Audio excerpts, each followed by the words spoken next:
So now that you've cleaned out your beauty collection, it's time to go shopping and buy any replacements or cruelty-free alternatives. But it's important to be mindful when doing this, so be sure to consult my online cruelty-free brand directory and vote with your dollar. The only way we're going to let these big companies know that we're no longer going to support them testing on animals is by voting with our dollar and not purchasing their products.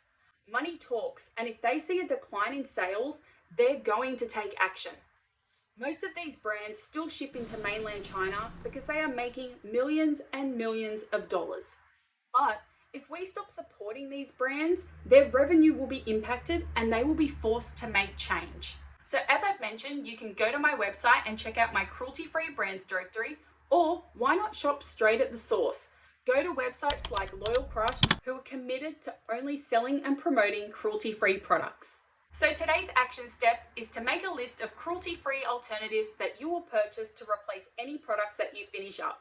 If you're looking for a dupe for a particular product, then send me a message and I'll help you find it. Alternatively, Google will be your best friend.